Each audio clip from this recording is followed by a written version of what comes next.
आज हम बात करने वाले हैं हाल ही में जारी हुई एप्स्टीन फाइल्स के बारे में। ये फाइल्स दुनिया के सबसे ताकतवर लोगों के एक ऐसे सीक्रेट नेटवर्क का पर्दाफाश करने का दावा करती हैं जिसके बारे में जानकर आप हैरान रह जाएंगे। तो ये कहानी शुरू होती है न्यूयॉर्क के मैनहट्टन में मौजूद एक 7 मंजिला हवेली से। एक ऐसी हवेली जो बाहर से जितनी शानदार दिखती थी, अंदर से उतनी ही अजीब और डरावनी थी। सोचिए, ये कोई मामूली घर नहीं था। इसकी सजावट ही ऐसी की गई थी कि वो आपको असहज कर दे, डरा दे, जैसे कि ये घर हर वक्त आपको देख रहा हो। और अंदर का माहौल तो और भी ज्यादा बेचैन करने वाला था। हर कोने में कुछ ऐसा था जो एक गहरे, अनकहे डर का एहसास कराता था।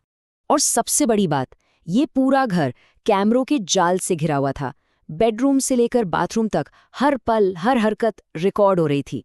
3 जनवरी 2024 ये वो तारीख है जब इस घर के मालिक जेफरी एप्स्टीन से जुड़े हजारों डॉक्यूमेंट्स पब्लिक कर दिए गए।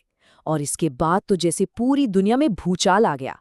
तो चलिए देखते हैं इन फाइल्स में आखिर है क्या। देखिए, ये कोई छोटी मोटी लीक नहीं थी। हम बात कर रहे हैं 30 लाख से भी ज्यादा पन्नों की। एक ऐसा खजाना जिसने कई बड़े बड़े राज खोल दिए। इन फाइलों में हजारों की तादाद में तस्वीरें और वीडियो होने के दावे किए गए हैं।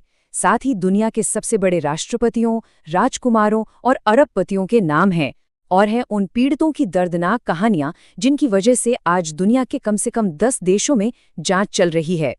ये फाइल्स शाही परिवारों से लेकर टेक इंडस्ट्री और राजनीति की दुनिया तक फैले एक बहुत बड़े नेटवर्क का खुलासा करती हैं। तो सवाल ये है कि इस जाल में आखिर कौन-कौन फंसा है। सबसे पहला बड़ा नाम सामने आता है प्रिंस एंड्रू का। उनका शाही रुतबा भी उन्हें इन संगीन इल्जामों से नहीं बचा सका और नतीजा ये हुआ कि उनसे उनके सारे शाही खिताब छीन लिए गए। बिल गेट्स जैसे कई बड़े और ताकतवर लोगों ने पब्लिक में एप्स्टीन से किसी भी तरह का रिश्ता होने से साफ इनकार किया। उनका कहना था कि भाई ना कोई बिजनेस था, ना कोई दोस्ती। लेकिन फाइलें एक बिल्कुल अलग ही कहानी बताती हैं। वो दिखाती हैं कि एप्स्टीन के सजा पाने के बाद भी गेट्स उनसे कई बार मिले थे। ये बात उनके पब्लिक स्टेटमेंट पर एक बहुत बड़ा सवाल खड़ा करती है। और अब एक मजेदार या कहे तो अजीब बात, एलन मस्क, जिन्होंने एक वक्त पर डोनाल्ड ट्रंप पर इन फाइल्स को छिपाने का इल्जाम लगाया था, उनका खुद का नाम इन डॉक्यूमेंट्स में सामने आ गया। पर रुकिए, ये कहानी सिर्फ अमेरिका या ब्रिटेन तक ही सीमित नहीं है। इन फाइल्स ने भारत के कुछ सबसे ताकतवर लोगों के साथ भी एक चौंकाने वाला कनेक्शन उजागर किया है। इन डॉक्यूमेंट्स के मुताबिक भारतीय उद्योगपति अनिल अंबानी लगातार एप्स्टीन के संपर्क में थे, और वो भी अमेरिकी सरकार में बैठे बड़े लोगों तक अपनी पहुंच बनाने के लिए। और तो और अनिल अंबानी से मिलने के बाद एप्स्टीन ने ट्रंप के करीबी स्टीव बैनन को मैसेज किया, जिसमें उन्होंने अंबानी को अपना आदमी और मोदी का आदमी तक कह डाला, जो एक बहुत बड़े राजनीतिक कनेक्शन की तरफ इशारा करता है। हाँ, यहाँ ये साफ करना जरूरी है कि प्रधानमंत्री मोदी और एप्स्टीन के बीच किसी सीधे संपर्क का कोई सबूत नहीं है। ये सारी बातें एप्स्टीन की दूसरों से हुई बातचीत पर आधारित हैं। तो ये सब देखकर एक ही सवाल मन में आता है, एक सजायाफ्ता अपराधी आखिर दुनिया के सबसे अमीर और ताकतवर लोगों पर इतना कंट्रोल कैसे रख सकता था?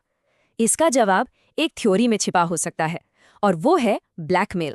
तो ये थ्योरी कहती है कि एप्स्टीन का तरीका बहुत सीधा था।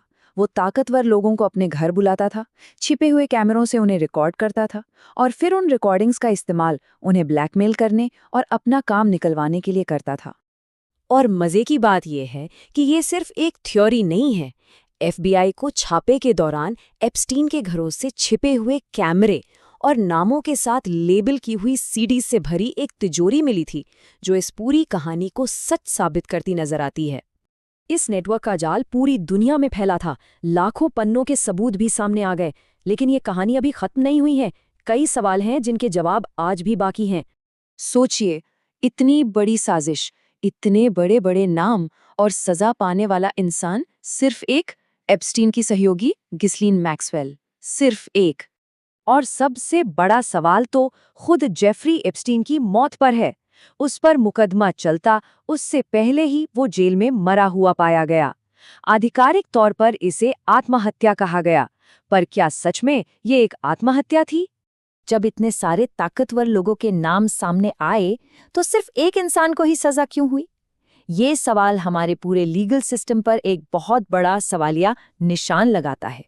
तो आखिर में सबसे बड़ा सवाल यही बचता है।